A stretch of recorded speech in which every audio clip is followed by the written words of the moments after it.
Prize Picks is a creative new way to parlay picks based on expected fantasy point production and single stat projections. You pick 2 to 5 players and predict if they'll go over or under their projected fantasy point total or their single stat total. When parlaying the players, the larger your parlay, the better the payout. A 2-pick entry pays 3x. A 3-pick entry pays 5x. A 4-pick entry pays 10x. As a bonus offer, there's a flex play option. This provides an added level of security on your entry where you can decrease your multiplier received if you miss one of your entries but hit on all the others. At FTN, we have Prize Picks coverage for every sport in both article and standalone pick format on our Prize Picks pick tracker. Use promo code FTN for a 100% deposit match on your first deposit of up to $100.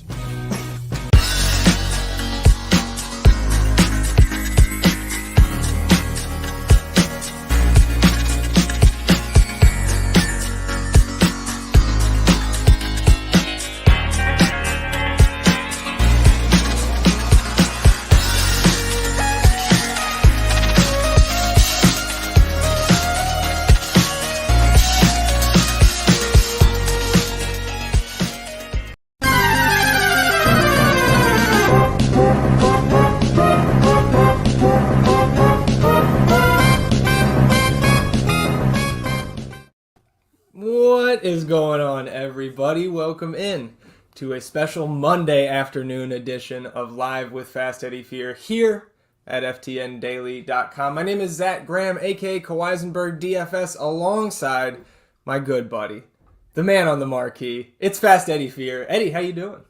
It's early. I feel for like Bob Williams right now. Guys like noon? Yeah. 1 or whatever. Like, I don't know if I'm gonna get up. Like, your shit's half broken for a long time. The team's like, don't worry about playing on it. It can't get worse. Look, you're gonna need surgery. And then they're like, so we play today at 1. Need you to be at the gym at 10:30. Feel bad for those guys. I'm just sitting behind a chair and I am a little tired, but excited. It's interesting. If you play DFS like arbitrage, which nobody does, so I'll keep this as a short example. But for a number of years I played when there were actually like 7 active sites with decent bankrolls, only 2 of which eventually stole all your money. But there were sites running millions of dollars in value a day, and I was playing on 7 sites, and I actually played it as sort of this matrix arbitrage thing where the theory was rather than just focusing on the best players and the most under-owned players, you also focused on buying your extra shares of players at the sites where they were proportionally cheapest. So hypothetically, if LeBron costs these salaries, you come up with some sort of universal distinction of value, and then you buy more of your LeBron shares on the sites where he's cheaper. So you end up in this weird scenario where LeBron might be 30% owned across all sites, and you end up playing 100 on one site, 100 on one site, 20 on another, and none on 4 sites because you proportionally looked at the whole matrix as some sort of big arbitrage scheme. Anyhow, you can't do that anymore. We have 2 sites, 1 on some days. And that's a little joke there. Sorry, Yahoo, no disrespect. Don't send your assuredly well-funded but very incompetent minions after me to cause trouble. Not what I'm trying to do. But it is very interesting, I guess the point being how disparate the 2 sites are today between FanDuel and DraftKings and Yahoo, I guess. Yahoo just said, fuck it, deal with all of it. We don't have time to nuance or break this shit up. 9 for you. Like, their slate's been going for over an hour. FanDuel they added a game on either side, and I think they actually got it right, by the way. If I had to pick one, I would have said I think FanDuel actually got it right, adding in excellent Milwaukee Indiana game, excellent by DFS purposes, of course, but then also the Memphis game coming in, and then DK eschewed an early game and a late game. So DK, within fairness, it's a holiday. If you're gathering with your friends around the tree today, I don't know, but if you have other plans today, they've gotten all your games starting within a 1-hour package. So DK, the most efficient, Yahoo, the most inclusive, FanDuel, I think, probably got it right, but it's an interesting question there. But DK, which is what we will do the majority of coverage on, is just the 5, 3 o'clock, and 4 o'clock games. And in itself represents an interesting strategic microcosm of DFS in that nobody is good. As you mentioned in the green room, I have no 10s in my rankings. that is an odd thing. It doesn't happen very often. To some degree, the rankings are and should be relative, as in, shouldn't the best players on any day be a 10? Because you have some days where guys project very, very well, and the average combined winning score in a tournament is 390. And then you have days like today where it's kind of shit, and the average combined winning score in a tournament is, I don't know, 330, 340 or something. But again, it's also a distinction of how much better the plays are than the other plays. And assuming guys play as I expect them to, my best play on the slate right now would be Anthony Edwards, who is like he's good. Solid 8,300. It's become a very solid price. It's a price play now, right? Two games in a row of right, and like he's the best guy on the slate right now. Again, rankings room. We will talk about every player in every game and get there a bit. And first, you wanted to talk a little bit for our FanDuel faithful, those who have not given up hope after recent events. We got 23 minutes until that slate kicks off. We can give a discussion to Milwaukee and Indiana. Do we have Miles Turner news yet? Yeah, he is. So he's available to play, as is our boy Goga Batadze. And then Bogdan Bogdanovic, obviously not from that same game, but he is now expected to play after being initially listed as a game time decision. And Bobby Portis, this just came through, I think as expected, will start for the resting Giannis. Caleb Martin for the Miami side of things, that is the 3:30, the lone 3:30 p.m. Eastern game. Caleb Martin remains questionable, so as you said, talking about this Milwaukee and Indiana game over there on FanDuel with no Giannis, no Chris Middleton, Drew Holiday at 8K. We had a question right as we kind of kicked off the stream here. Would there be any 10s on FanDuel if we had ranks over there? And my answer is Drew Holiday at 8K flat with no Giannis and no... From this game, there are now two exceptional plays. They are Drew and Bobby, and Drew is the better of the two. The rest of it is still a bit of a muddled mess. There's obviously, but everybody came in for, well, not everybody came in, but Miles Turner came in for Indiana. So some of your front court value there was disposed of pretty quickly. But on, I believe my two best plays on the entire slate on FanDuel, and that being, again, a larger, I think it's a 7-game slate, now come from Milwaukee. I think my best two plays on the entire slate are Drew and Bobby. Let me double check. When you mentioned that other game that they have added, that is Phoenix at Memphis. That's 6 p.m. Eastern tonight. And the big piece of news we're waiting on there is Ja Morant being questionable. So I have I'm running 3 lineups there today because of the unique slate. You know, I've been running just one lately. But yeah, I've got some Desmond Bain slotted in, some Triple J, some Tyus Jones, you know, just kind of planning for Ja to maybe take a seat here because it's much less than 100% full strength Phoenix team coming to town tonight. But just sticking with this first game, it's Drew and Bobby are the two guys that I actually have right now in all 3 of those lineups. I do have a share of Jordan Nwora in there as well, just kind of as value filler. He's 3,900. I have one share of Pat C at $1,000 more, 4,900. And then now with Turner in, and those guards, you know, we've had a lot of interest in our buddy Timothy John McConnell and Andrew Nembhard and the like. Those prices seem kind of correct to me now. Andrew Nembhard 5.7. They're about where they McConnell, should be in the high 5s. They don't really stand out to me. They both project for 26 to 29 fantasy points, depending on the nuances of minutes. I've seen minutes projections for Nembhard all the way from 27.5 to 31 minutes on the day. Yep. I have 29.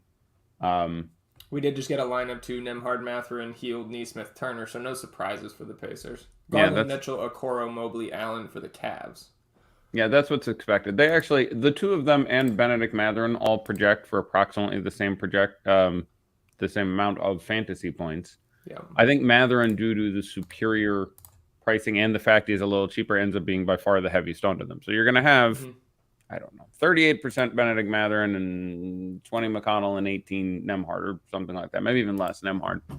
But they all project for 26, 28, 29 fantasy points. They all cost between 56 and 5,900 if memory serves. I would rather play probably Timothy John.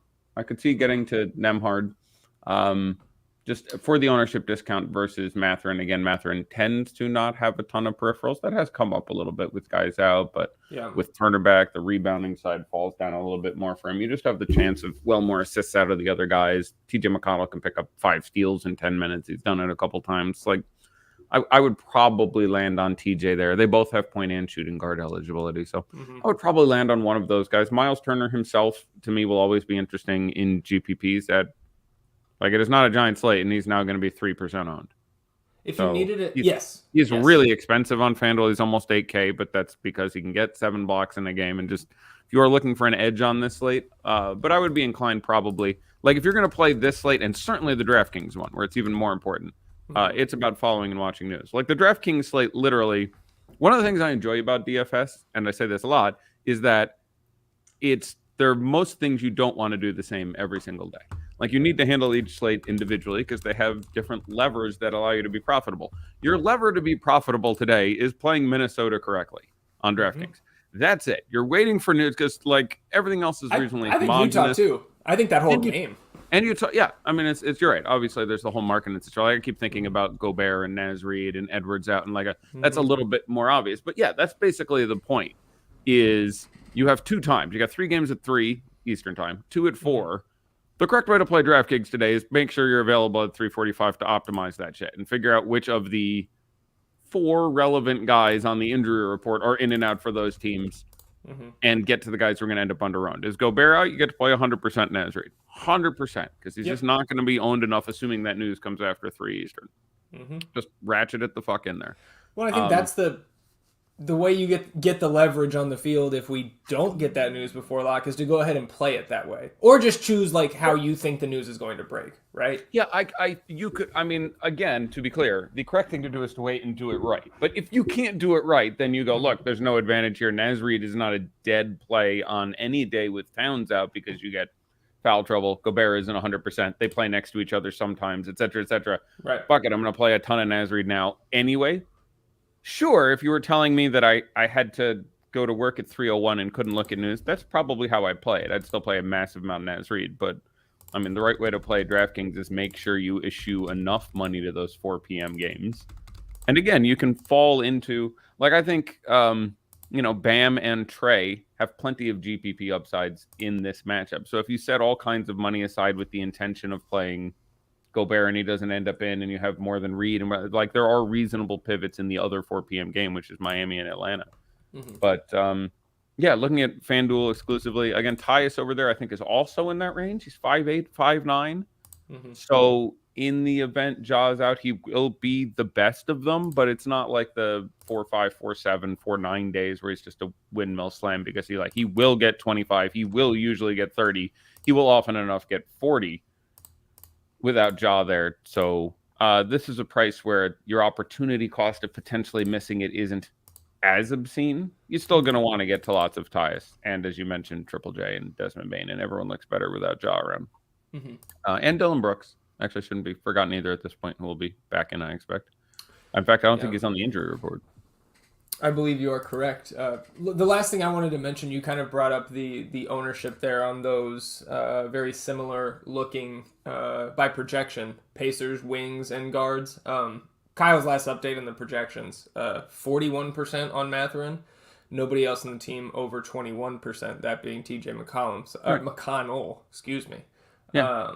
It's about that's about what I top my head at. And again, I would generally get away from that at that point. It's a bigger slate. That's a little much. It projects very well, but not outstanding. He costs 5-6. He doesn't project for 38. He's going to project for 28. Right.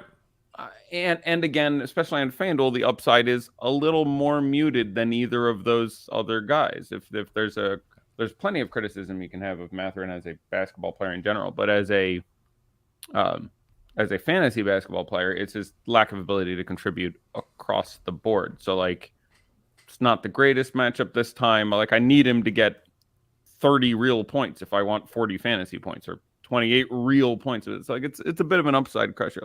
Believe it or not, it's a little easier for either Nembhard or McConnell to get to 50 than Mathurin. So. Yeah, I'm just going to contribute across the box score a little more bit anyway. More. But as I incorrectly said, TJ McCollum. Let's just go ahead and get into that first game on the DK main slate and talk about CJ McCollum and the Pelicans. Unintentional portmanteaus. That's the name of my punk band right there. Pelicans are visiting Cleveland today, so obviously a tough matchup, but still no Zion Williamson, No BI there either for the Pels. And I believe we got Herb Jones ruled out. We did about an hour ago. So this one right now, 222, and a half total. Because the earlier we stream, the tougher it is for me to talk. 7.5 point home favorites are the Cavs, but let's start with the visiting Pelicans. That price has certainly come up on our boy CJ, 9.6 on DraftKings. Makes it really tough for me to get there. Yeah, I think he got up to an 8 in the rankings. Yeah, just because of the upside that's still present. But I strongly consider it a 7. Like, he just does not. I don't know if I will come up with my projection, but the matchup is obviously not incredibly strong against a very potent Cleveland defense with largely the entire team healthy. I have CJ McCollum at 41.5 fantasy points.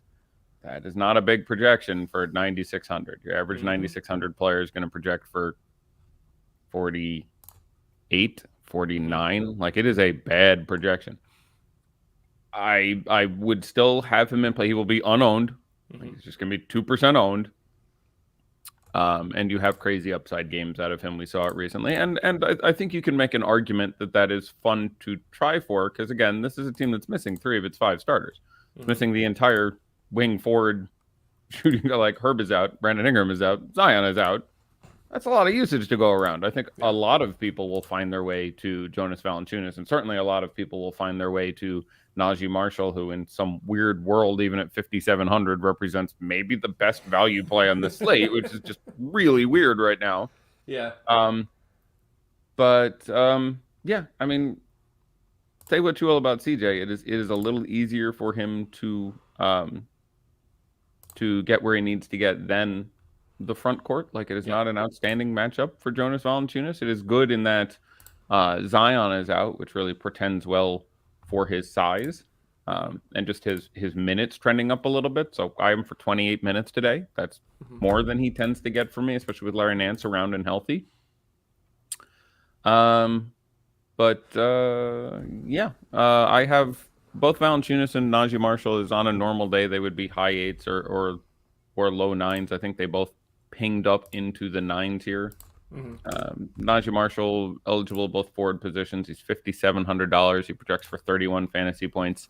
He is going to be 36% owned as a slightly above average play. I would generally try and use that money somewhere else, but again, if you want to, react to other things later, and this is some of the early money you want to spend, I don't think there's a problem with that. He's really, picked up with all these guys out a second role. You and I both thought that Trey Murphy might be the guy who picked up more usage and more shots and more production. He just hasn't. I still would kind of rather get there today as opposed to forward eligible. He's guard forward eligible. You're now saving $1,000 because he has been substantially worse over the last 10 days. I think you still have a similar upside. He's a guy who can really shoot. There's some leverage in the minutes there. So, but just as far as, dollars per projection goes on this team, it's Valanciunas and Najee, and then a pretty decent step off until you get to Jose Alvarado is a perfectly playable value play. He projects for 22 fantasy points or so at 4K. It's about as good as we're doing right now. You can certainly roll a share of that out there. Don't play it next to CJ McCollum. And then there's another guy now who, with Herb out, I will let you talk about, who represents, again, a pretty solid value play on today. Yes, everybody just saw how much I perked up there. And if you are joining us for free today, which actually, before I talk about my boy, let me be the good little company man that I am, Eddie, and welcome anybody in that is watching the free stream today, like your buddy Dale, who loved you Dale. Back at one of your previous stops a few years ago. One of the best. I agree. And so, again, if you're joining us for free today and you want to join us for another month or the rest of the season, you can get your first month of every sport here at FTN Daily with the promo code MLK. That's 80% off your first month. And then after that first month, if you want to sub for the entire year, you can use that promo code BEANS. Again, do that in a month. After you get this 80% off first month, use promo code BEANS. You get another 20% off your subscription going forward. So, help you game the system there. But we appreciate you tuning in for free today. And now, Eddie, let me talk about my buddy Dyson Daniels. The vacuum cleaner. Again, it's been unfortunate for me He that sucks. he's been. No, that he, I'm gonna talk on your boy.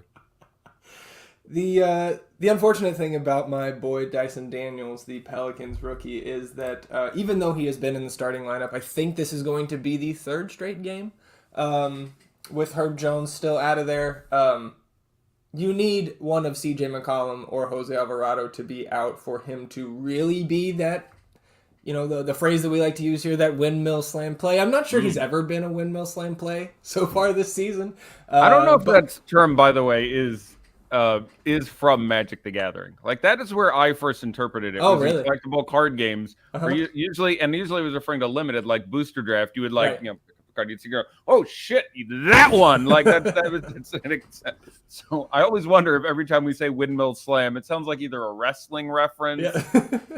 Yeah. or a basketball or dunk, something. Well, yeah, I mean, there's a windmill slam, but I think it's funny that both you and I, because in basketball, it's a non sequitur. It doesn't make sense other than it's a cool thing. It'd be like saying, "Oh, Dyson Daniels tonight isn't a mid-'80s Camaro." People just like, what is that? No, it's a good thing, like a windmill slam. No, it means it's an automatic selection. So you should expect, again, 3,300 with the guard forward eligibility is really just why we're talking to it. Like, in the context of this slate, he looks okay as a value and is certainly in play in MME builds. And I had, like, if you're... Plays in a What's blowout. that? Yeah, absolutely. And is a guy that can contribute across the box score. Again, that fantasy upside that I think we're going to see in the future is going to come when the ball, when he gets the ball more touches on offense. Unless Jose's and CJ's taking that ball out of his hands. But again, 3,300, perfectly fine to slot in as of now. How about this Cleveland side? You've still got a pretty big gap in terms of prices between the two backcourt studs here for the Cavs. Donovan Mitchell's 9.2, Darius Garland 7.5. For me, Eddie, it's the two front court players that I have more interest in today. Jarrett Allen, sub 6K, and then the power forward eligible Evan Mobley at 6,300. I think is an interesting pivot off what I think is going to be some pretty chalky Jarrett Allen ownership on this slate. Yeah, and again, he does project marginally better than other players with upside. I think it's really important to understand that the interstitial spaces, the difference between the rankings on these guys is not that great today. Mm-hmm. Yes, Jared Allen at 59. First of all, there's some psychological price pointing. There's a reason left. There's a reason that everything in the store costs 99 cents and not $1, and $99 and not $100, and that it looks a lot less. So he was 6,000, 6,100 the last couple days. No one really looking. He hits 5,900. Everyone's like, "Oh, Jared Allen, how you doing?" And combined with, the lack of general value on today's slate, and the fact that people know Jared Allen is a guy who has a real upside, all of which is very true. People are getting, there you go, nailed it. People are getting, a little geeked up over Jared Allen, and he's fine. He projects best of the guys on this team. I gave him and Jared Allen 9s. I also gave Darius Garland a 9. Donovan Mitchell is pretty far from me. He is not as projection-wise bad as, say, CJ McCollum. But no, those are my FanDuel numbers. But I have Allen and Mobley as the top two. Allen a good bit above there. I actually have Mobley projected for exactly 1 fantasy point more, and for $400 you would rather have Jared Allen. But they both project for about 33.5 fantasy points. I still have a good bit of interest in Garland at $7,500. There is a weird sort of rock, paper, scissors thing here from when I first did the rankings this morning, in that now Herb is out. So what you won't get is... So New Orleans and Cleveland have not played yet this year. So I would have watched that game, and I don't recall it. So I'm saying I'm going to go right on a limb and say they didn't play this year, because I think I would remember that. But I would have expected Herb to do a good job of sitting on Donovan Mitchell, which would be another reason that against a competent defense, I wouldn't have been super into Donovan Mitchell. Donovan Mitchell goes from being a low 8 to now sort of a median 8, again, relative to CJ, who I had at about 41 and some change. I have Donovan Mitchell now with Herb out for 43 3/4.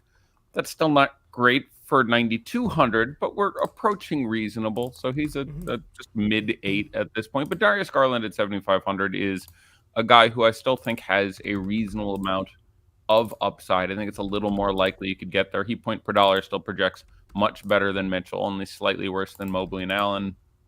And I like that in GPPs. I think you end up with some 30-odd% Jared Allen and some high 20s on Evan Mobley. I think Garland's going to go off at like 15, 18%, and Mitchell at about the same. And between those two, I would markedly rather get to Darius Garland. So no super priorities here. And again, I am going to like Anthony Edwards if he's in more than these guys. I'm going to like D'Angelo Russell more if Anthony Edwards is out. I'm going to like Gobert more if he's in. I'm going to like Markkanen more if he's in, because they're all going to project about the same or better. And assuming the ownership comes later, the ownership should be more advantageous. It will be interesting to see how many people play this slate intelligently, because again, the most important thing to do is to react to the news in that one game. Like, we don't even have any news left in Miami and Atlanta. It's Utah and the Timberwolves. So yeah, and a piece of news coming through, but not really giving us much. Lauri Markkanen, game time decision. Perfect. Yeah. So I mean, hopefully people short ass it and go, oh, I don't want to deal with any of this, and we will just play the best guys at the better ownership. So I think just landing heavily on that game, which projects to be a fine game anyway. Utah's defense has been, at best, a movable feast. I mean, that's the thing, right? Is like you can load up on that game, and if the news doesn't break the way you think, I don't think you're still. Right, you don't have dead plays there. Like Naz goes from being maybe the best play on the slate to a bad play. Right. Playable, but but if you're playing D'Angelo Russell, it's not like he's gonna fall off the earth if Anthony Edwards is in, and you just have a potential of he's going. Cheap. Yeah. Well, and if you play a bunch of Nas, like my plan right now is just slot in all my Nas to Jaden McDaniels if Gobert plays for $200 or $300 less, whatever it is over there on DraftKings. But there's plenty of ways. I think there's some DeAndre Hunter puntability there. There's also I think which actually we would need the news before 3:30. Because Miami Atlanta is 30 minutes prior. Is it? I thought those games were concurrent at 4. Did I somehow? No, 3:30 and 4. Oh my God, you're totally right. I did the entire. I mean, it doesn't matter a ton, but I did the entire day under the presumption that we had 3, 3, 3, 4, 4, and I don't know if there was a schedule change or if I just something transcripted wrong. But I thought both those games were later. But yes, if you had the news in time, Hunter is a pretty interesting piece there for me. We've seen the upside a number of times this year. I don't want to get too much into that game, but he's got a skill set. Him and Trey would be the guys most likely to probably get there against this current Miami matchup. Hero being back in, I think, helps him out because of the way they'll end up defending. There'll be some hiding there. They can't put him on DeJounte. They can't put him on Trey, so he's going to get some of that. And while Tyler Hero, I don't know. I can't talk about Tyler Hero seriously ever since that Beats by Dre commercial. I don't know if you've seen it, but he just like walks into a locker room and he's got like immaculately managed eyebrows, and just like, when I play my game, and I'm just like, shit, it's cringy, it's bad. I'm sorry. Anyhow, let's move on. But it's Burger King bad. Yeah, let's go ahead and talk about one of the other games here going off at lock. Is Jordan McLaughlin remains without a timetable for return. So certainly some Jalen Noel slates in our future.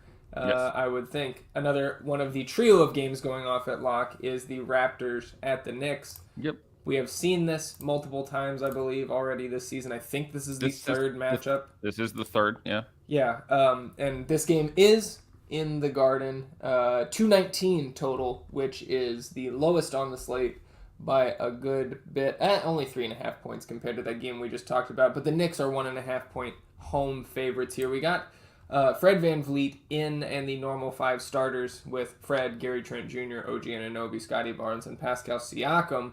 But a lot of attention being paid to Precious Achiuwa at 3,300. He's center only. He's back in the mix here for the Raptors and coming off a big game against the Hawks. And I guess I should say a big game in terms of his minutes, where he saw right around 28.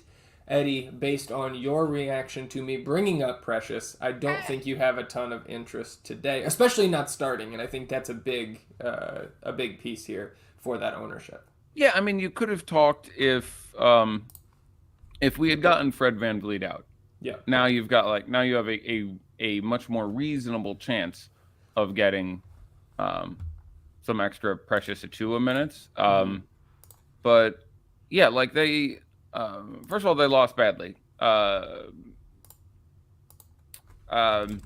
They were well down Toronto. This is the Toronto Atlanta game, and Toronto was down significantly and made some sort of comeback in the beginning of the fourth quarter. 18 points or something with like 4 minutes to go. Yeah, and so Nick Nurse came out and said, yeah, I decided to close with those guys because they were just defending better. And he was like message sending to Gary Trent was on the bench, and Fred VanVleet, who was, I think, 1 for 9 in that game, was put down. And they went, we're going to try something different closing.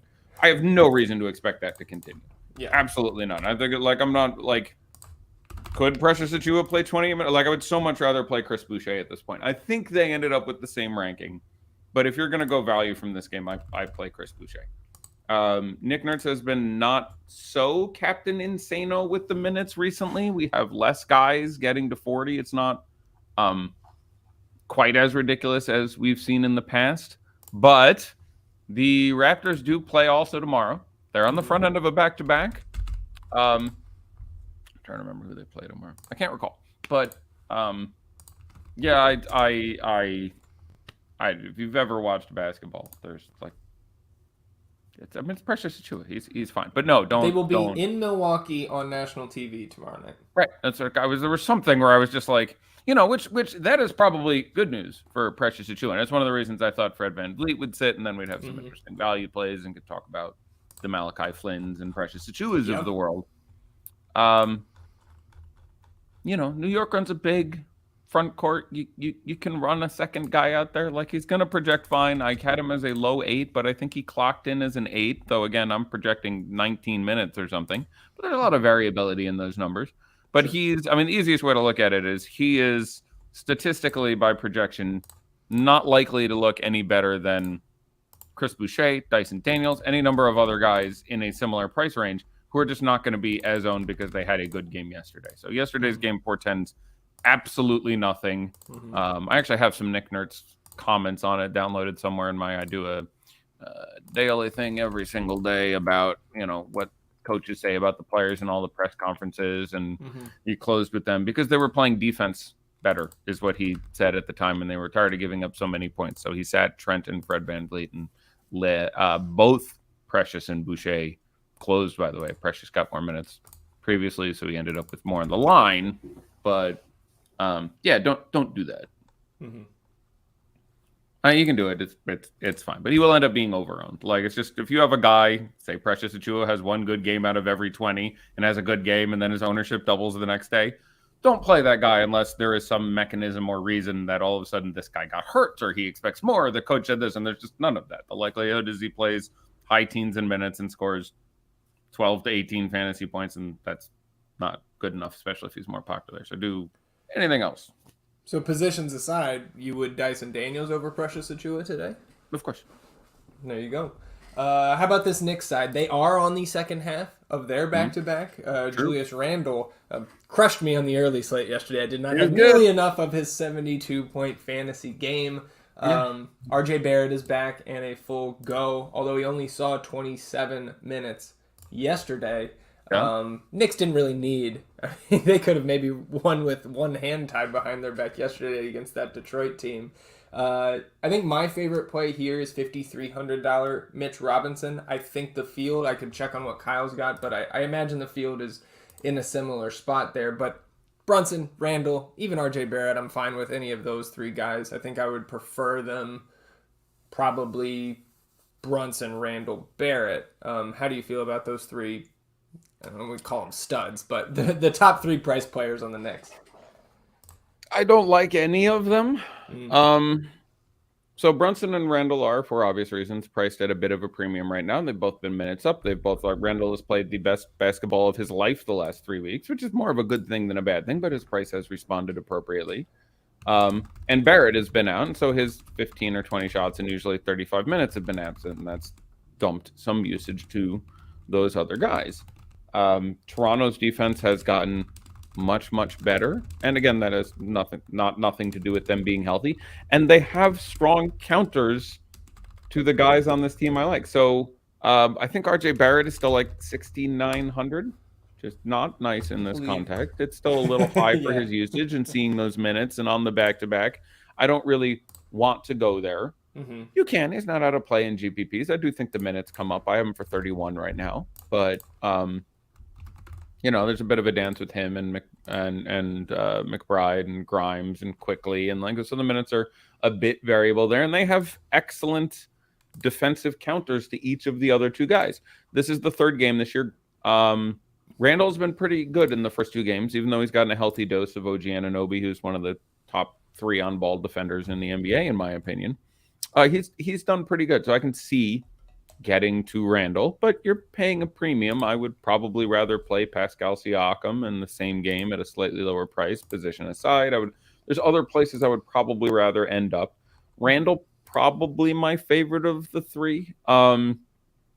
Brunson's game is predicated on screen slipping and a couple other things where Fred will do a very good job guarding him. Brunson would have been my favorite if Fred was out. He would have gotten up to a 9 point effect. With Fred VanVleet, and I brought him back down, and he's struggled in this matchup. I'll pull some data on the year on these guys if anyone's curious. But all right, so Brunson and Randall, they've each played 2 games against Toronto this year.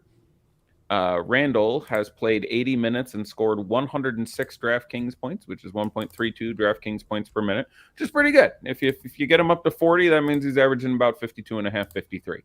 That's very impressive for an average. And again, OG played both these. I don't have the Raptors up right now, but by memory, I'm 99% sure. Yeah, in fact, I'm positive OG played both these games and guarded him a lot. So that's a hell of a number. You can get there. Brunson played 2 fewer minutes. He played 78 minutes and scored 71.5 DK. So in 2 games this year against the Raptors, Brunson's averaging 0.92 DraftKings points per minute. And Fred also played both games and guarded him most of those games, and is an excellent defensive counter. Doesn't mean he's out of play, but I would rather get to Edwards or D lower, but just I just think that those are sort of the better places to get to. I don't think these guys are overly owned, and if you wanted to get to one of them, I think that's fine. But none of them stand out to me as this is the Raptor I have to get into all my lineups. They're all priced appropriately or at the high end of their range. The matchup is not particularly wonderful. And when they're fully healthy, there's a lot of mouths to feed there. I mean, your number 5 guy in offense is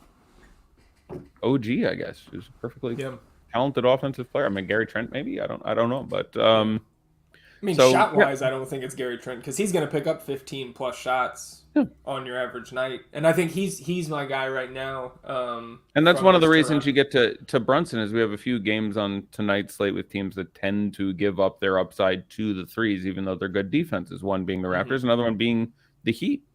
Like I think you can get to Trey. I think you can get to DeAndre Hunter, who we were talking about tonight, and I think I said his name correctly that time. For those of you who weren't here the other day, I literally took DeAndre Hunter and broke him up into 6 other players the other day. There was a DeAndre Murray and a Trey Hunter, and I don't even know what I did, but I literally Mr. Potato Headed the guy's poor name. I think it was an AJ Hunter in there. I don't want to talk about it. Yeah, there was an AJ Hunter. It wasn't it. Well, let's go ahead and talk about the third of these 3 games that go off right at lock. We've got about 20 minutes until this slate locks. It's Warriors and Wizards. This one's out there in Washington. A 235 implied total with the Warriors, just 3-point road favorites. And I do want to start with the visitors here because Steph Curry at 10-4 is too cheap for me today. And he's 9-2 over there on FanDuel. Again, that slate just locked 9 minutes ago, but you can still swap onto him if you don't have enough Steph Curry. I'm a big fan on both sides today. Yeah. Matchup perfectly equitable. A little worse with BLI actually because you get a few extra minutes of Denny Avdia in there. Let me get in my notes here. I am a bit concerned about the minutes. Like he played 34 and some change yesterday, which would indicate he's back to full minutes. They certainly don't want to give him 35 more against the Wizards today. So that's a relevant part of the math here. Let me recheck my Warriors real quick, though. Not much has changed here, so it should be pretty consistent from earlier today. But yeah, Steph 9,200 is a glorious price, as you mentioned, on FanDuel, and he would be one of my favorites, not the best non-Buck FanDuel play. Not that you can play Bucks anymore because it has locked. But on DK, even at 10-4, there's certainly room for an upside there. I have 32.5 minutes and 49 fantasy points now. 49 is a very good line. Better than Randall, close to Siakam. These guys are. So yeah, I think Steph is above average. I don't think a lot of people get there. I'll go like 12% ownership. I think he's a perfectly fine bullet to fire there. I'm probably, for guys I want to play on this team in GPPs, tier 1 for me is Curry and Draymond. I like Draymond on this slate. Gafford being out there pretends a nice bit of extra upside. The Warriors and Wizards, I should look this stuff up before the show, but I'm going to go again with has not played this year. Pretty sure I've seen almost every Warriors game. Which reminds me, there was a great stat the other day. Unfortunately, I had a show with Alex, or maybe it was I've had shows with all the co-hosts recently. But I had a great trivia question, and unfortunately it is no longer the case. But as of, let's say, 3 days ago, how many teams in the Western Conference had a positive road record? More road wins than losses. I'm going to say 4. 0.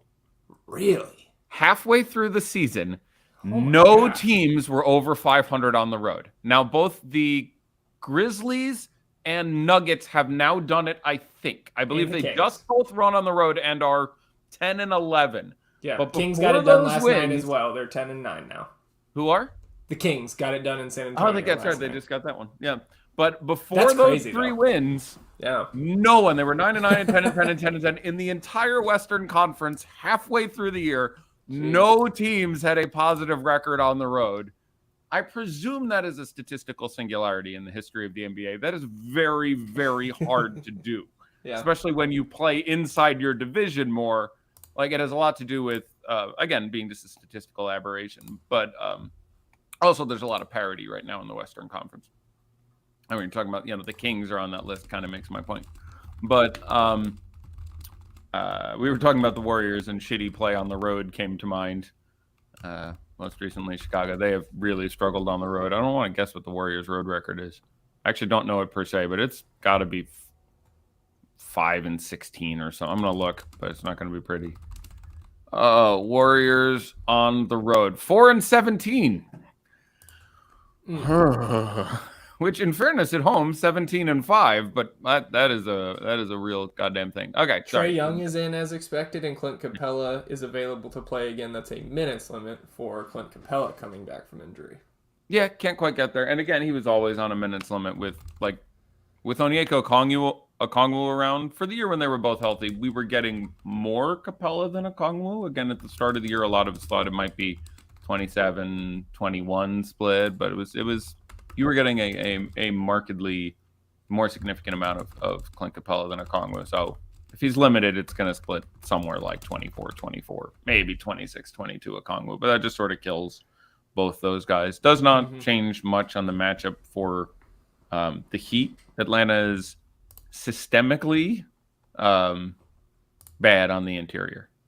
I can pull up any number of numbers to show you this, but if you're looking at upsides against them, they much more frequently come from guards and forwards, or the rare centers and forwards, or the rare guard who manages to spend a lot of time in the paint, Tony Parker style. All right, where were we? UNC. Curry. You and I were happy about Curry. We were talking about the Warriors. Yeah, so for me, basically Curry, and I like getting to Draymond here. He'll see lots of Gafford, and I will put the over-under on number of steals and blocks involving Dan Gafford and Draymond Green at like 1.5. Like there's just a couple extra points of nuance there that I'm particularly. So I'm perfectly fine to get to either of those guys. I like getting to them. I think Curry for me was a 9 and Draymond was a high 8, and he is a bit unpredictable. So it is just because the nature of his 3 points, 11 assists, 7 rebounds, a steal, and a block is like those games are a little harder to project. And then I would have secondary options of I'm fine to see someone play either Jordan Poole or Kevon Looney. That Warriors front court is still very, very thin. Laurie out. Damn it. Too early. Too early. All right, I'm gonna start working on projections for the. Do we have Laurie out? Everyone Please else. hold off the Gobert out. Please hold off the Gobert out. I have 100% Nas Reed right now. Rudy Gay is available to play. Yeah, that was it, right? Yes. Yeah, we knew Sexton was going to be back. Yeah. But Markkanen.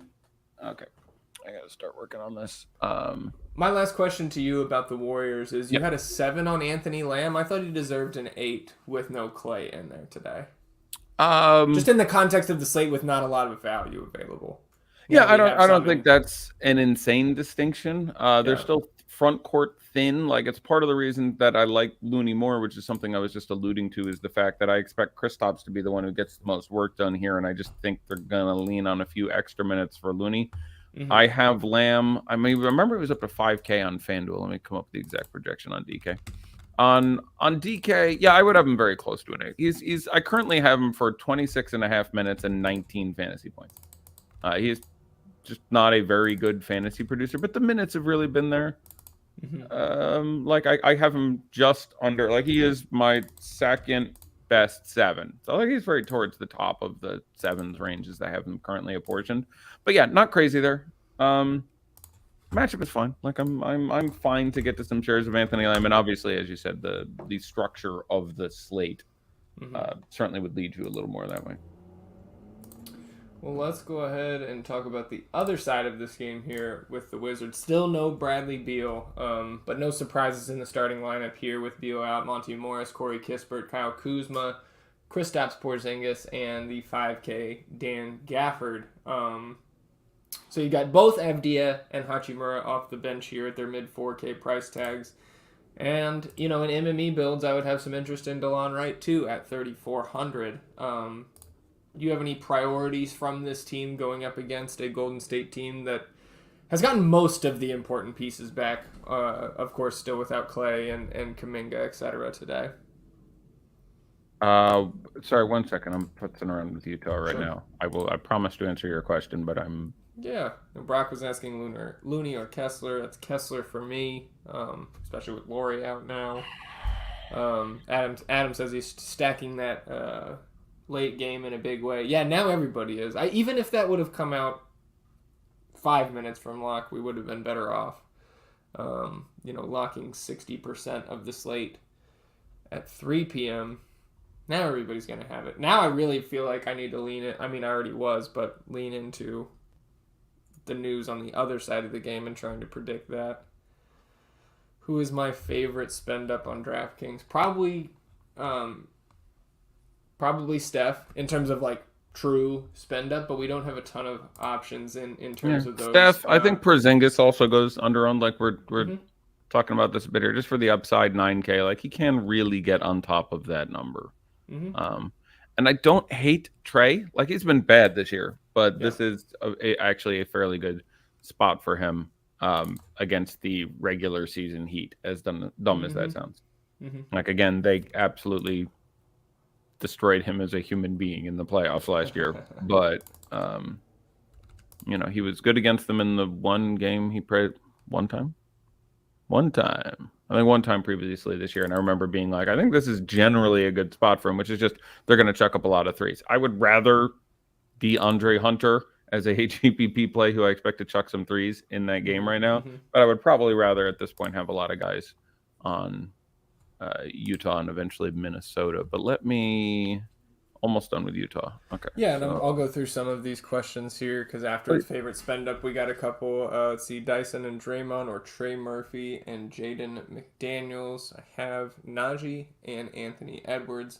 It would be that second one for me. Give me Trey Murphy and Jaden McDaniels. I would as well. McDaniels or Vanderbilt. I would actually Vanderbilt there unless you're sacrificing elsewhere, because obviously Vandy I think is 700 more, 600 or 700 more.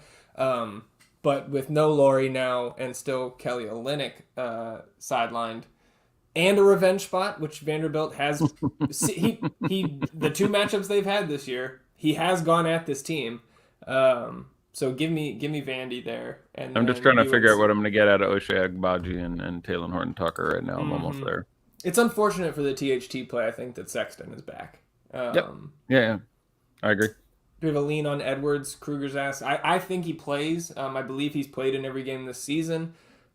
You are nervous about him getting sore in the middle of the game and leaving, which I think he hasn't done that in twice. 3 games. I mean, it was appropriately fucking weird, but they didn't play yesterday. They don't play tomorrow.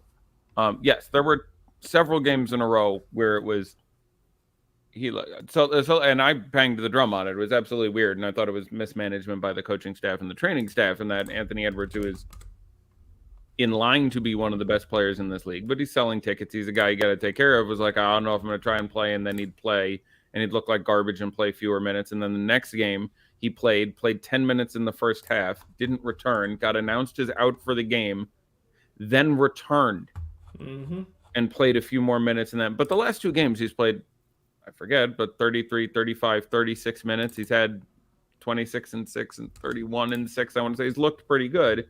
And they're not on any kind of back-to-back. So if they announce him in, I'm going to feel pretty good about it. But it's still weirder than most players on the slate. But that would be my best descriptor there. Okay. Utah. No Laurie. That Nikhil Alexander Walker gets that shift. Hold that. So yeah, I'm gonna like Beasley a ton, Kessler a ton, Vanderbilt a fairly good amount here, but I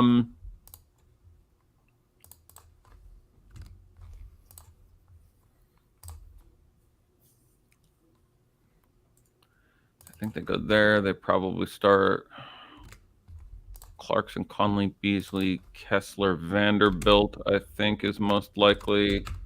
So yeah, how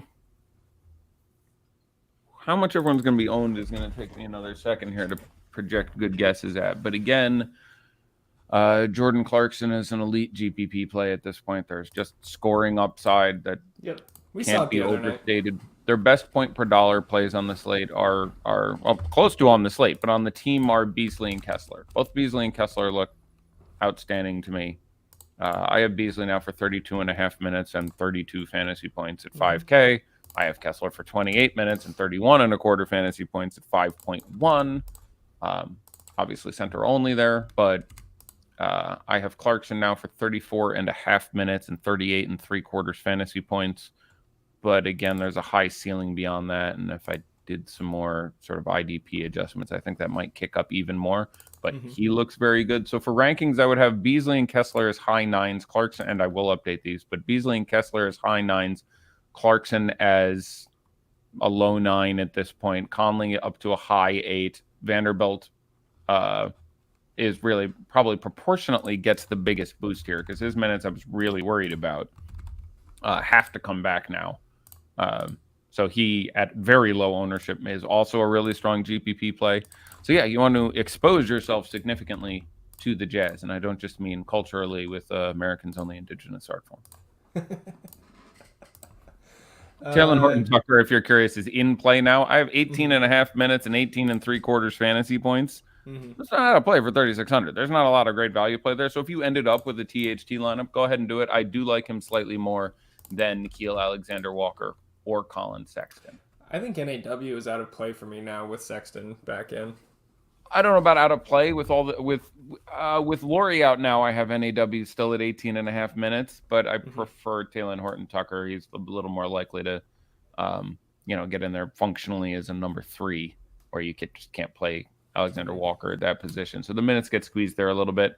It opens the door. I would now say that Ochai Agbaji is playable. I still think he's likely in the teens in minutes. Rudy Gay being in spoils that a little bit. Rudy Gay's going to play his 14 minutes or whatever, and that kind of dwarfs that. If Gay has been out, you would have had like 24 minutes of Ochai Agbaji, and I would have been really excited about him at the minimum. Now he's going to project. He's not a good fantasy producer, so he's going to project for ballpark. I didn't get this far down. 19 minutes and 13.25 fantasy points. It's not really exciting, but you could now do it. So yeah, there's that. Anything else from Warriors and Wizards, or should we talk about the game that is sandwiched in between the two that we were just talking about in Miami and Atlanta?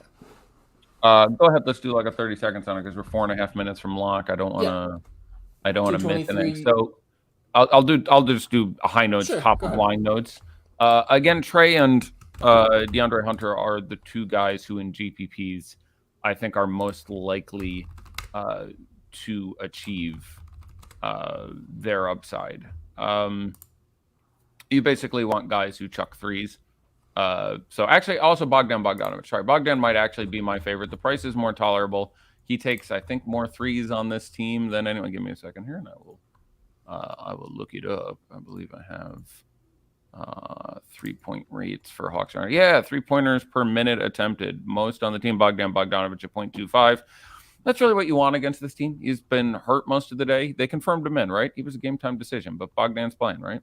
I believe he's expected to play, yeah, but no official confirmation yet. Okay, if Bogdan is in, he's probably going to be my favorite guy on this team. Would probably be Bogdan, Hunter, Trey. Willing to go elsewhere, though. John Collins is still cheap enough. You can get there, but now we know 0 minutes at center. So you'd really have to want it. I would generally leave that spot for your 100% Naz Reid if that's going to work out, so on and so forth. But that is where I'm at. We're about 3 minutes out from lock now. Question from Anthony is Edwards or Clarkson? If Edwards is in, it's Edwards for me. I'm just going to have other Utah exposure, though. Like, I have a Utah guy in at least one in every lineup. Yeah, it would depend on the rest of your lineup. Like, if you don't have other Utah guys, then it's Clarkson for me. Like, you need to expose yourself to Utah. I think you just need to expose yourself to that game in general. That's fair. I think you need to expose yourself to Utah. The dudes are exposing. Kessler or Nas on FanDuel if Gobert is out. It's Nas for me. I like Kessler a lot, but he doesn't get close to the Nas projection. Correct. The Illmatic, if you will. Let's see. From our YouTube chat, Jax is in here asking thoughts on Rudy Gobert tonight. He's questionable. You can play him, certainly, if he's in. Do you have a lean on if he plays or not? I mean, he left in the middle of the second quarter last game with that groin issue. I think he sits. I think he is likely to sit. They have, reasonable backups there. I think they just want to get him fully healthy. I think the rest of the team enjoys playing a little more without him out there based on pulling some context clues from other stuff. And again, they have a fully competent backup squad where you dump more minutes on Jalen Noel and Taurean Prince and Naz Reid, obviously, and Austin or like so. Now again, they just horrifically fucking mismanaged Anthony Edwards' injury, so I don't know, but I would think it's more likely than not he sits. Now again, I mean 60-40, but yes, I would say more likely than not he sits down. Najee Marshall or Dylan Brooks in hopes that Ja sits. It's Brooks if you're looking for Ja to sit. Marshall certainly the safer option at this point. And we're under a minute here. And again, we will keep the show going for at least another half hour, I think. So you don't need to bugger off. Unlike some other shows, we're not like, Jesus, massive pending news. See everyone tomorrow. Drives me insane. I see that all the time. Like, oh my God, we just got news. This whole team is out. Good luck dealing with it. We're gone. Like, it drives me absolutely. I tried to end a show with Kyle 3 times over the weekend. Yeah. Where there wasn't a lot, and then 10 minutes after a lot, he and I were talking about pierogies and snow and shit, and then news came out, and we're like, oh crap, we talked for 10 minutes, then we tried to leave, and then more news came out. You see what I'm saying? Yep. That's how it goes. Yeah, that's how it goes. When you're committed to the cause. Correct. You just decided to do a good show. All right. And we are at lock here. So we'll play a nice little game of Daddy Like with 60% of the 60%. Did that math in your head there, I saw. It's really impressive. Hey, math can be tough, especially for me. But today, especially after an hour, like I'm warm now. I'm ready to go. No, you're feeling good? Loosened up? My right knee is still killing me from when I played basketball last Sunday. So just to give you an extent of what it's like to be old, yeah, that's the full tuck. I literally played basketball 7.5 days ago, and my knee is still like, no more of that shit. So it's don't get old. Well, while we wait for this ownership to populate, Eddie, quick, Michael Jordan. Michael Thomas. Damn it. That's such an easy one. Michael Thomas is a blocker for you. I can't believe you proposed this game and got one shot on Michael Thomas. No Michaels in the world or Tom. Like, they're even fucking portmanteaus. I will beat you at this game if for the rest of the game I can only use Thomas as a first name or Michael as a last name. There's I got hung up on. I was gonna use Thomas Viola, our old producer here and our good buddy. I didn't know if we could use like non-famous people. Yeah. Awesome, but non-famous people. And then I got hung up even more that I was hung up on Michael Thomas. So point to you. I still have one win, I think, all time. Wow, you have 2 wins all time. You got me at the other last one. You got me 2 in a row, actually. You were on a string of 2 there. But that was. You may need to sit the next couple plays out. That was Michael Thomas hitting you. Shout out Thomas. Who, by the way, doing big things. Is he? Yeah, he's over there at Unabated. And I've seen him on just like Unabated Sports, yes. It's called Unabated Sports? Yes. That's not stochastic bad, but that's not a word most people use in conversational daily English. Unabated. Yeah. Like, I'm pretty sure it's UNABATED, and that is I'd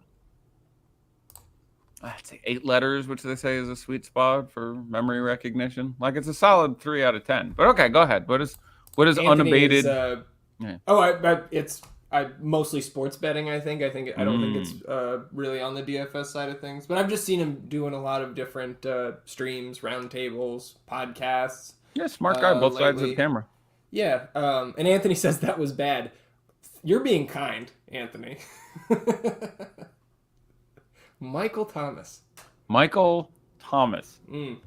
I think you need to extend the countdown a little longer, like 10 seconds or 6 seconds or something. It shouldn't be like, I got flustered and you lose. Like, there will be times you think of a guy and go, wait, that's not valid because it's fictional. Like, my brain immediately went Thomas Shelby because I was watching some Peaky Blinders the other day, and that was the next Thomas that one wouldn't be valid because we said no fictional people.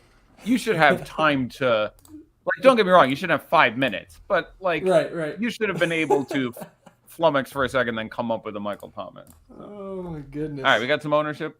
And wasn't that right after I bragged about being able to say 3 out of 5 is 60%? Now I'm warmed up. Terrible. You used all the gas on 3 out of 5 is 60%. Like, that was it. Oh man, ownership's ready after all that. Jared Allen, number 1. 43. 39. Fine. Again, he's really cheap, and 5,900 gets us all Randy, so I understand it. It's not like it's gonna be a horrible play. This can be really interesting. I'm gonna go Najee Marshall. Najee Marshall, number 2. This is a tight band right here, so good luck, good start. 26. 21.6. Really? Okay, so these were appropriately under-owned games. Like, this was 60% of the slate, and we just literally went 35-21. So bad news for our prospects of making a lot lots of these money. Guys are much higher owned if that Laurie news comes out 5 minutes ago instead of 15 minutes ago. Yeah, that was very frustrating. That was some bad luck there. I really don't know after this. So he was 21. Like, there's got to be 6 guys between 15 and 20, right? Like, something like that, yeah. Kristaps. Kristaps, number 6. Heat going Vincent, Hero, Butler, Martin, Adebayo. Caleb Martin will start. Yes. I'd rather get to... We didn't talk about the Heat much there. Adebayo would be my favorite for the 2-second cliff notes we can talk about in a second, a little bit more in depth. Sure. I would also mention the $4,400 Caleb Martin on FanDuel. Looks pretty good. I believe. Let me double check. $4,300 guard forward. Brunson? Brunson, number 3, yes. 20? Yep, 20. Okay. You said Najee number Najee was 2. He was 21.6. Right. Kristaps number 6. So I have 2 Yes. people between Brunson and Kristaps. Mm-hmm. Alvarado for value? Jose number 4. 18. And 19.9. Right behind Brunson. One more.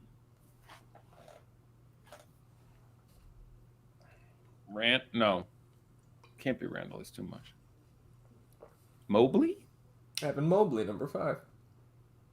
17. Yeah, 17. Kristaps also 17. Randall? Randall Still number right. 7. Is he really? He is. 15. 16.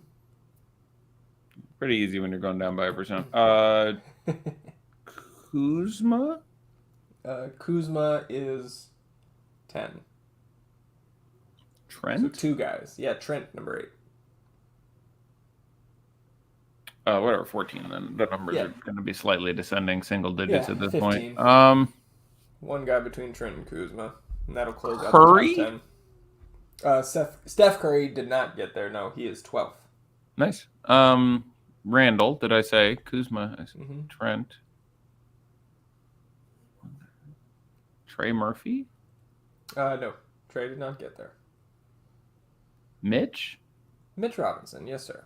14.5. So then you've got J-Val right behind Kuzma at 13.9. That's really good.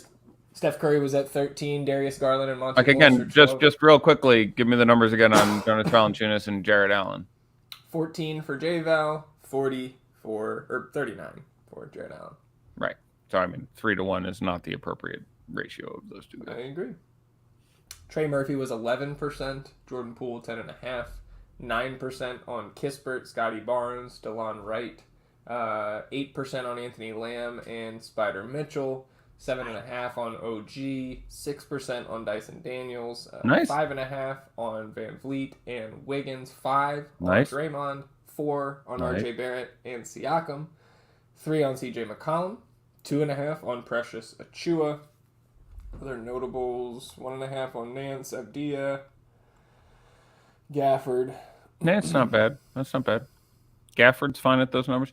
Yeah, so again, when 377.5 total. 377.5. Yes, sir. So the later two games are 422.5. Did that in my head right there. Did you see that? Subtraction. Hopefully I'll be able to, remember people's names now, or that might be a joke.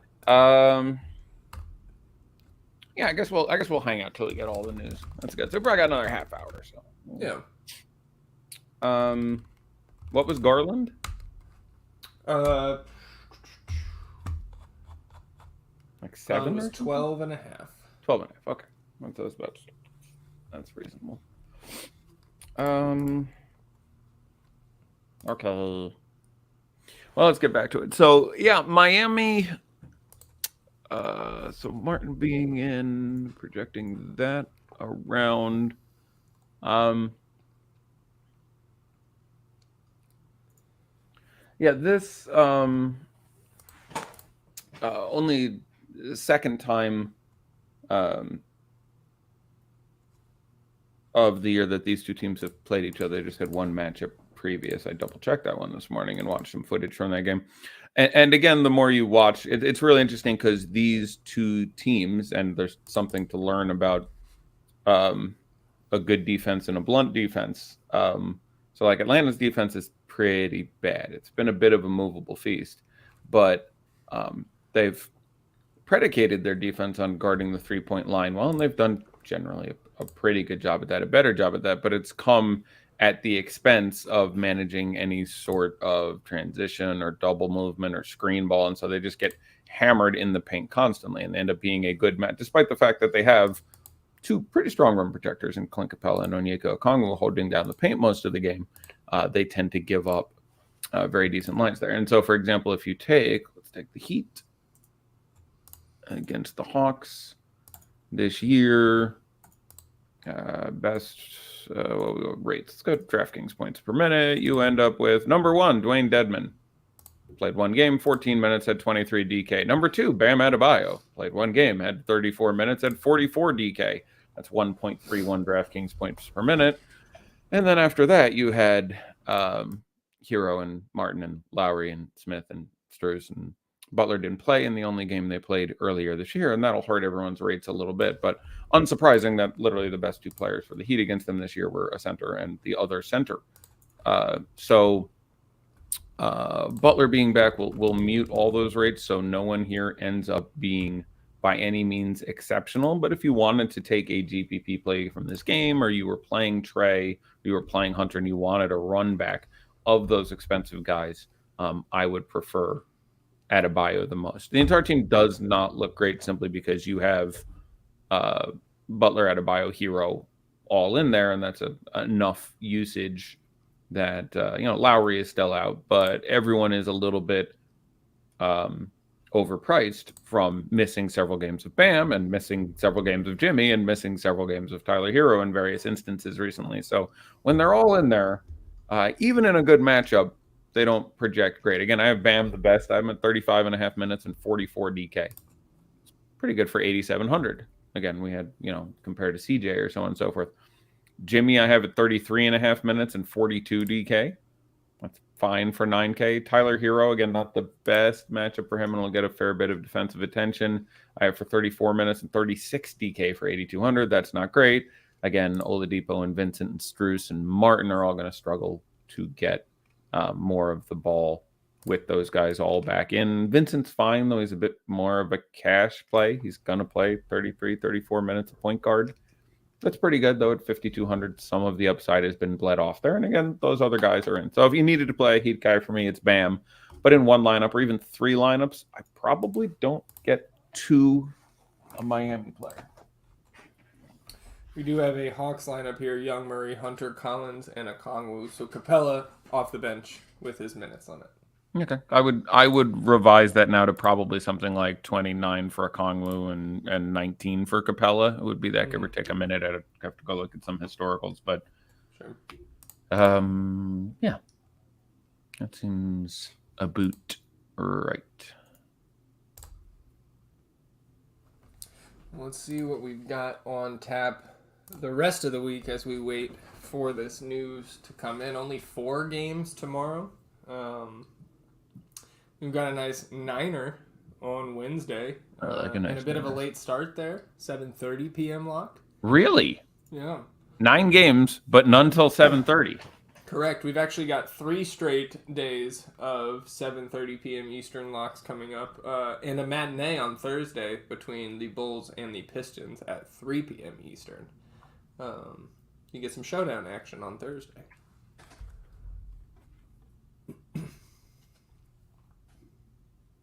Relatively flat week, though. 4 tomorrow, 9 Wednesday, 5. What'll be a 4-game main on Thursday, 9 on Friday. Main slate will be 6 on Saturday. Yeah, generally we've gotten a more even group of slates, which I think are more enjoyable.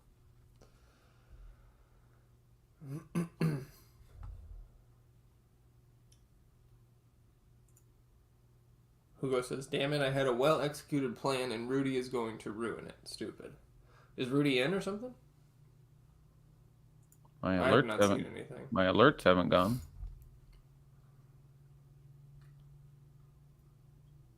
Maybe just that the T-Wolves tweeted out a picture of him, like, shaking hands with Jordan Clarkson.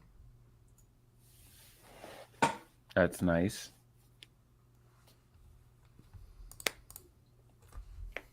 Someone put me a fun thing recently. I think it was I would say, to be fair, Eddie, it looks like he's got game shorts on in that picture. Okay. I guess in about 10 minutes, if I don't get news, I'm gonna start looking for hints that Rudy Gobert is in or out. But he was gonna warm up, so he's gonna wear shorts. Like if he was in slacks, then yes, I guess that would be an answer.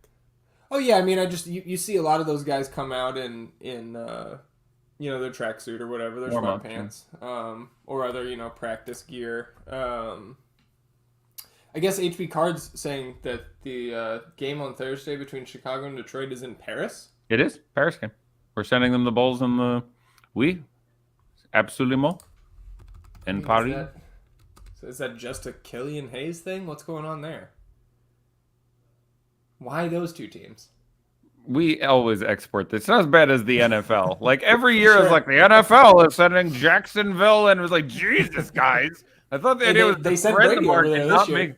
make fucking people walking out of Wembley like, whew, let's go watch some soccer. And they call that football. I know they don't call it soccer. Yeah, we keep sending the shit, and we used to send good teams to Mexico. Like fucking the Spurs got down to Mexico. Your boys got down to Mexico with regularity. Fucking Yeah, I think they've been down 3 times now.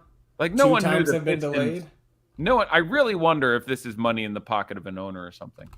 Like no, they had to know the Pistons were going to be fairly garbage. What French connections are there on the Pistons and the Bulls?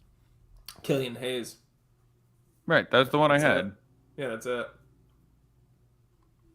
I mean, is there any secret, like, secret French guys on those teams? Secret women?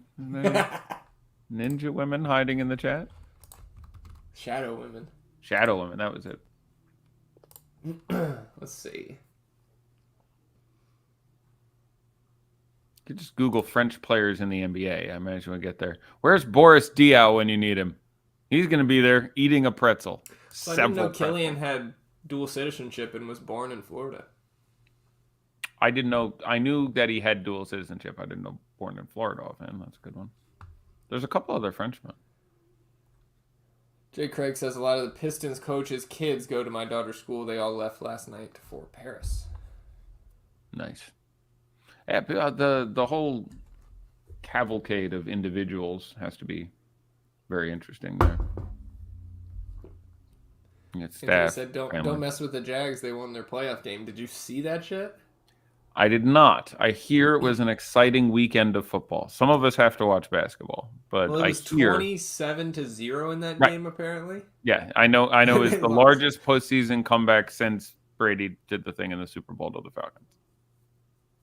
Is it, or was the Andrew Luck comeback bigger against the Chiefs years ago? I think that was Andrew Luck that did that, right? Let me see. Now I gotta look it up. Who's Andrew Luck? Just kidding. Colts Chiefs playoff comeback. It comes up on Google. Colts fell behind 38-10, 76 seconds into the third quarter before Luck led them to a 45-44 victory. Well, that would be a 28-point differential. Subtraction again. Look at that. There's another one, and I still know most of my name. Yeah, Jay Craig says I think Killian is the only connection. That's not a good reason. Thank God he wasn't suspended. If you're gonna punch somebody in the back of the fucking head, don't do it within 2 weeks before you're. That would have been hilarious. Maybe played a part. Who knows? Yeah.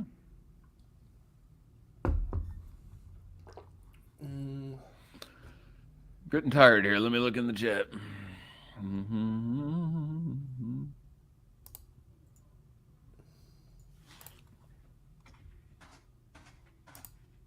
What's the distance from Montenegro to Paris? Maybe Marco gets in there for the Bulls. Who knows? Oh. Seminovich. That guy. Seminovich? Yes. Mine gets Seminovich. Okay. Dave Thomas. George Michael. The other George Michael. The sports machine. Not Wham and bathroom enthusiast George Michael. You said George Michael and I almost went George Jetson.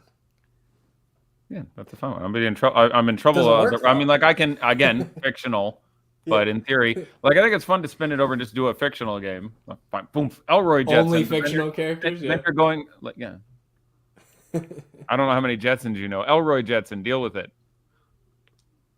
How many Jetsons? Fuck. Well, Jane. Yeah.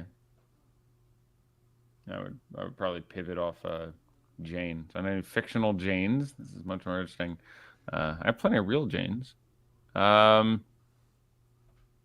Fictional Janes or another Jetson. What about Mary Jane from Half Baked? I don't remember her last name. That's nice. I keep coming with real Janes now. Like I was going to say Jane Cannery, who appears in a lot of acts of fiction, but is based on a real person. Jane Cannery being known as Calamity Jane. in the Old West, Deadwood, and so on and so forth.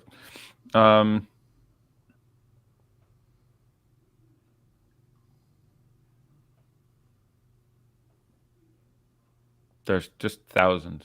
Like, I literally can't believe I can't think of a Jane from a movie.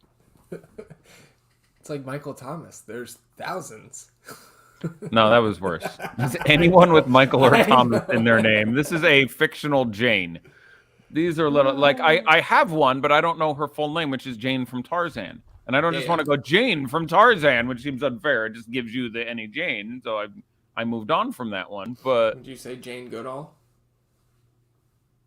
That's a real one. Oh, I didn't know if you were staying in the I had a million real not. ones. I said I have 7 real ones. I said Jane Cannery was the favorite one, which was fine. Jane Cannery, go ahead. You can do Jane Goodall, and then it's back to me. We can use real Janes. Mary Jane Kopechne. Look that one up if you don't know it. I don't think you'll have Tarzan was named Jane Porter. There you go. Jane Porter. Thanks, Google. There you go. Probably she's if she played in the NBA, she'd be a third. That's a joke about Porter surnames in the NBA.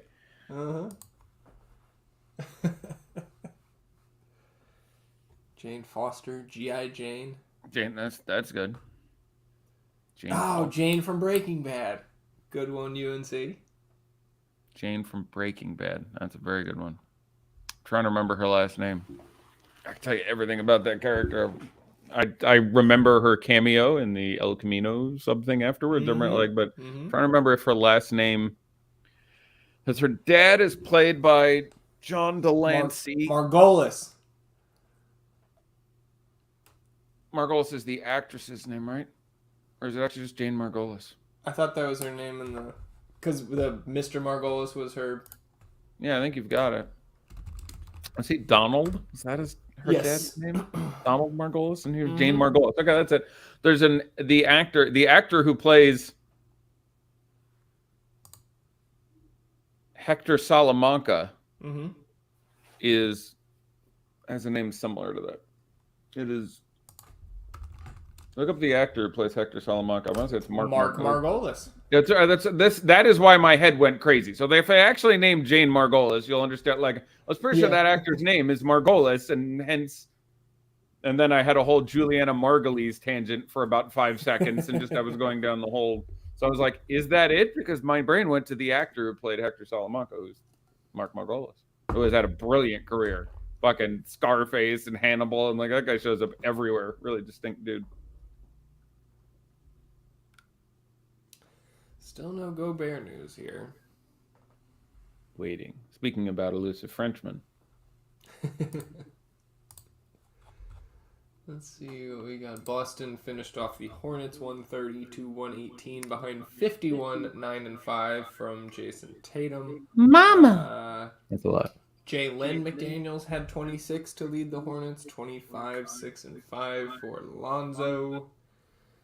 Mark Williams back in the backup center position. Not for Lonzo, by the way. I'm gonna call you out there. That's the wrong. What's that? You got your balls confused. Oh, I said Lonzo? 8 of 23. Shot like early Lonzo today. Did LaMelo. Grab your right nut, make your left one jealous.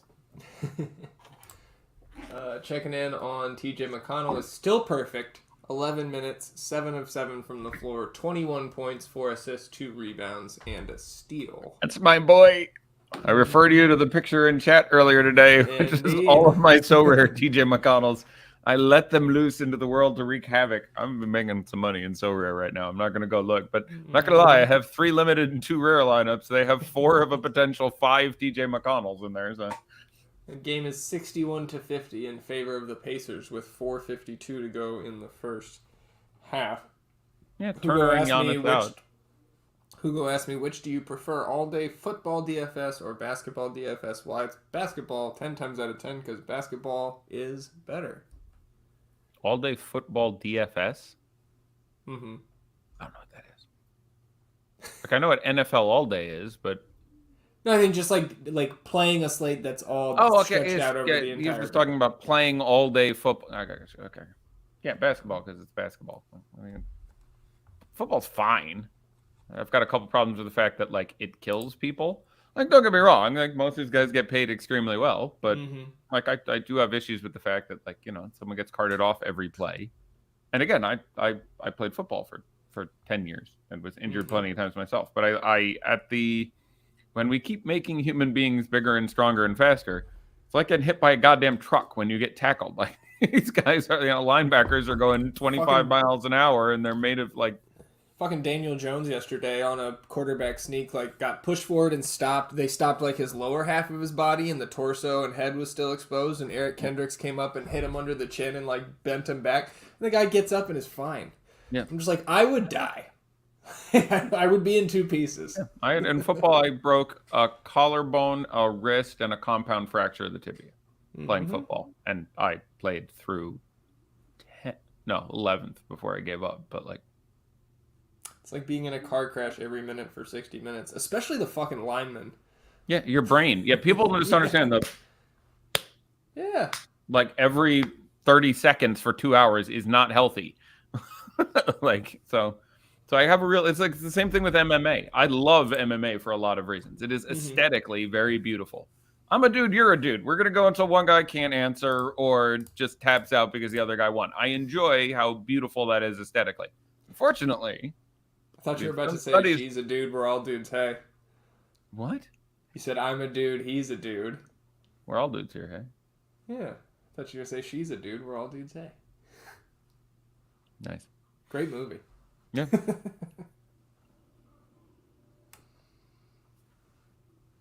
you like orange soda, Eddie? I do. They don't make a good diet orange soda that I've run into, and I'm too old that unless I want to weigh 300 pounds, I can't just like pound Sunkist all day. But I've enjoyed orange soda. I enjoy orange drink, purple drink, most drinks. Same. Yeah. Gary Trent off to a hot start, 3 of 4 from 3, 9 points, 3 boards, an assist, and a block. Wow. The boards, assists, and blocks. That's like, Gary Trent goes to the Benedict Matherin school of all I'm doing is getting buckets. Yeah. Speaking of which, like, how's my guy doing? 8 points, 4 rebounds, nothing else.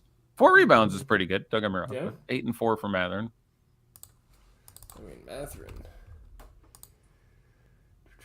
His average is 3.9 on the year, so 4 in the first half. His career high is 8, 3 times this season. So on pace.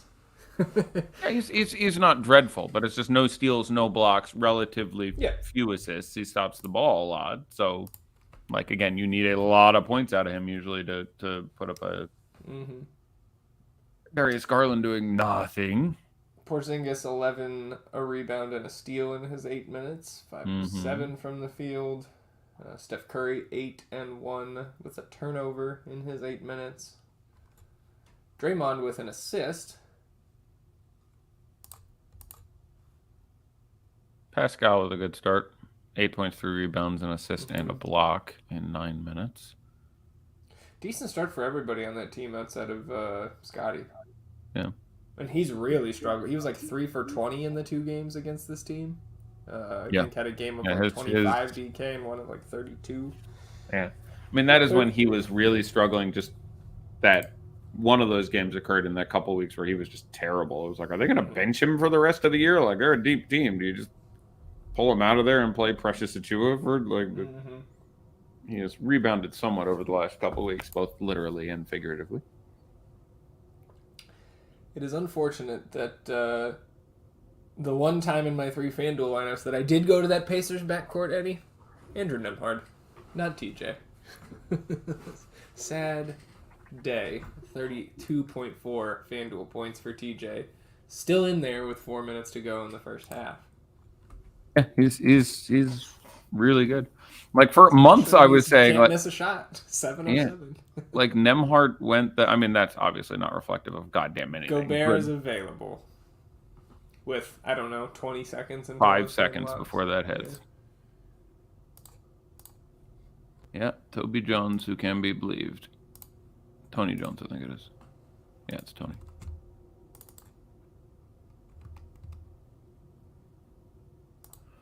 So Gobert will play.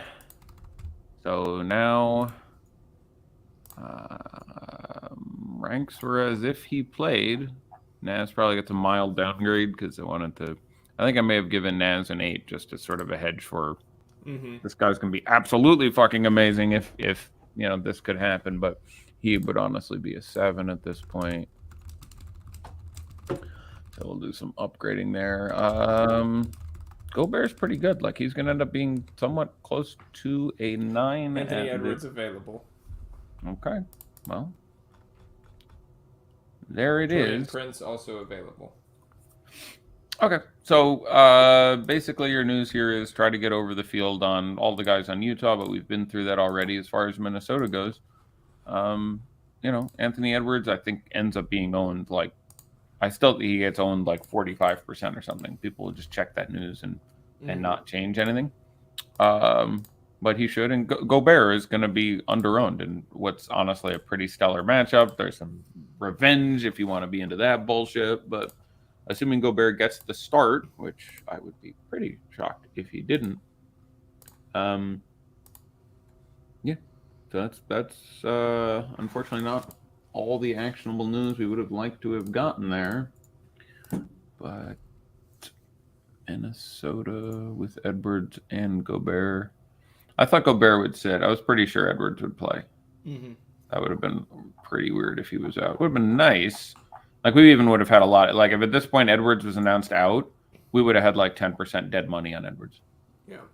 Like, he's sitting in lineups now somewhere around 40, 45, 50%. Yep. A good chunk of those would not have gotten him out in 30 minutes notice. So Sabonis Edwards and Brunson are the players of the week, for what it's worth. Sabonis and Brunson? He's been good. Lots of 18 and 18s for Sabonis. He's mini Jokic. Another hot start here. Who? Anthony Lamb? Yep. 9 1/4 in his 4 minutes. That's a lot. Especially for Anthony Lamb. That ain't nothing. He's been really good for them lately. Right ago.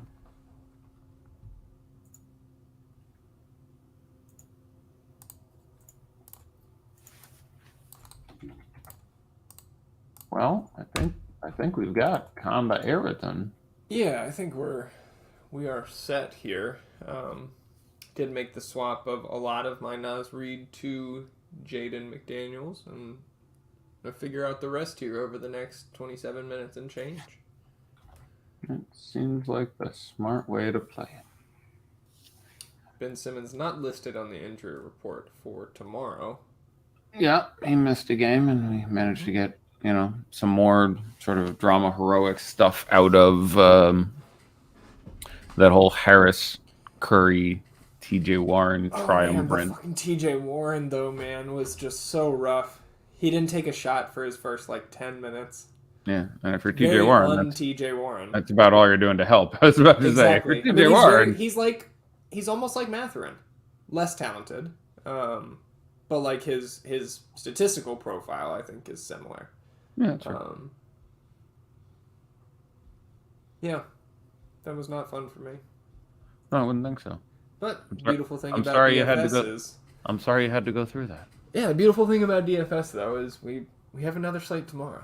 Yep, you pack it up and give it a try again tomorrow. Yeah, I will be back tomorrow. Again, late start, so 6:30 p.m. Eastern until that 7:30 p.m. lock. Me and the tenacious David Jones and Eddie and I back Wednesday. And I guess that will be a 6 p.m. start with our 7:30 p.m. lock. Yeah, I guess so.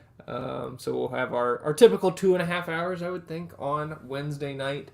And certainly looking forward to the rest of this slate and the rest of our DFS week. So we appreciate everybody tuning in, whether you already subscribe or you're joining us for free today. Again, you can get your first month of the FTN Diamond package either at FTN Daily or FTN Bets. So for all sports on either site, $9.99 for your first month with the promo code MLK. That's today only. So looking forward to seeing some new names in the chat over the coming days. And that'll do it for us here on this Monday afternoon. For Eddie, I'm Zach. Good luck today, everybody. And as always, let's get these beans.